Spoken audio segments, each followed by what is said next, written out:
And well, the second suspect in the Boston bombings case has been captured alive. U.S. President Barack Obama is currently speaking. Let's take you straight there. Coordination among federal, state, and local officials, sharing information, moving swiftly to track down leads has been critical to this effort. They all worked as they should, as a team, and we are extremely grateful for that. We owe a tremendous debt of gratitude to all our outstanding law enforcement professionals. These men and women get up every day, they put on that uniform, they risk their lives to keep us safe, and as this week showed, they don't always know what to expect.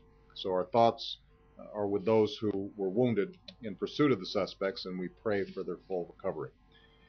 We also send our prayers to the Collier family, who grieved the loss of their son and brother Sean. He was born to be a police officer, said his chief at MIT. He was just 26 years old. And as his family has said, he died bravely in the line of duty, doing what he committed his life to doing, serving and protecting us. So we're grateful to him. Obviously, tonight there are still many unanswered questions. Among them, why did young men who grew up and studied here as part of our communities and our country resort to such violence? How did they plan and carry out these attacks, and did they receive any help? The families of those killed so senselessly deserve answers. The wounded, some of whom now have to learn how to stand and walk and live again, deserve answers. And so I've instructed the FBI and the Department of Homeland Security and our intelligence community to continue to deploy all the necessary resources to support the investigation, to collect intelligence, and to protect our citizens. We will determine what happened. We will investigate any associations that these terrorists may have had, and we'll continue to do whatever we have to do to keep our people safe. One thing we do know is that whatever hateful agenda drove these men to such heinous acts cannot prevail. Whatever they thought they could ultimately achieve, they've already failed. They failed because the people of Boston refused to be intimidated. They failed because as Americans, we refuse to be terrorized.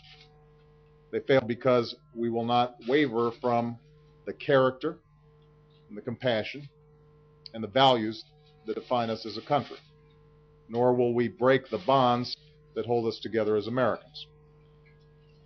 That American spirit includes staying true to the unity and diversity that makes us strong, like no other nation in the world. In this age of instant reporting, tweets, and blogs, there's a temptation to latch onto any bit of information, sometimes to jump to conclusions. But when a tragedy like this happens, with public safety at risk and the stakes so high, it's important that we do this right. That's why we have investigations. That's why we relentlessly gather the facts. That's why we have courts. And that's why we take care not to rush to judgment. Not about the motivations of these individuals, certainly not about entire groups of people. After all, one of the things that makes America the greatest nation on earth, but also one of the things that makes Boston such a great city, is that we welcome people from all around the world. People of every faith, every ethnicity, from every corner of the globe. So as we continue to learn more about why and how this tragedy happened, let's make sure that we sustain that spirit. Tonight we think of all the wounded still struggling to recover. Certainly we think of Crystal Campbell. We think of Ling-Su Lu. We think of little Martin Richard. Their lives reflected all the diversity and beauty of our country, and they were sharing a great American experience together. Finally, let me say that even if so much attention has been focused on the tragic events in Boston, understandably, we've also seen a tight-knit community in Texas devastated by a terrible explosion. And I want them to know that they are not forgotten. Our thoughts, our prayers are with the people of West Texas, where so many good people lost their lives.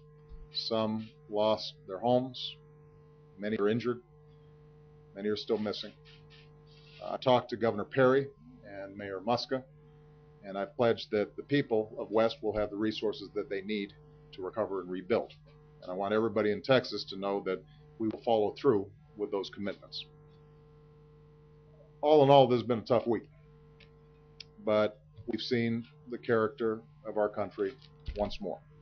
And as president, I'm confident that we have the courage and the resilience and the spirit to overcome these challenges and to go forward as one nation under God, indivisible, with liberty and justice for all.